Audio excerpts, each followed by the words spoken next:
Judy Kirby, who we all know, Kirby and Associates, Kirby Consulting. Yeah, Kirby Partners. Thank you.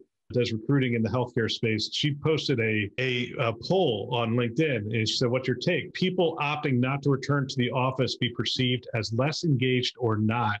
And then she has four answers. Yes, definitely. Depends on the person. No, not at all. It's too early to say. And I was reading that question. I thought I had the answer that I want to give, and then I have the answer that I think is going to happen. And they're two different answers. Do I think that people who choose to remain fully remote will be perceived as less engaged? I think what's actually going to happen is, yes, they're going to be perceived as less engaged.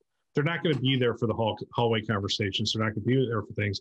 But what do I hope happens? I hope that we change the culture to adapt to having people be included in some way if they choose to be remote, because there's very good reasons to be remote.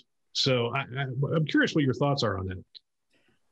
So I thought a lot about this when I was a CIO. It was all work from the office. I wore a suit and tie, including Fridays, right? When there was no dress down, you never knew if you were going to have an executive meeting there. And now working for Sirius, it's entirely remote. I haven't seen our headquarters yet.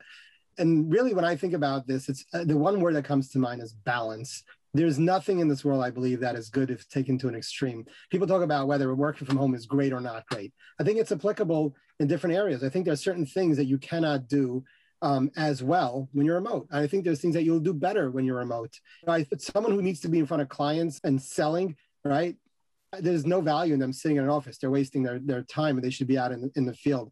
Someone who needs to have bedside manner, and really there's that personal touch. You can argue that being distant or being remote is at a disadvantage. I think overall, we've been really heavy on being in person more than we needed to be, being on site. I think one of the things that COVID did, forcing people to work remote, is it highlighted a reality that we were too much to an extreme about. There was almost like the default was you work on site, and there's an exception basis if you wanted to work remote. I do think, as far as being engaged, and this is talking to many of my many of my colleagues, I think really it highlights a person's engagement when they're remote. I don't think it changes their engagement. I think there are people that have been engaged, and they are even more so, or at least attempting to be engaged when they're remote, because they don't want to lose what they have if they like to work remote. And then, frankly, there are people that may not have been as engaged at work, and now they're out of sight, out of mind, and maybe they're less engaged being remote. But I don't think it's a peanut butter spread or one answer fits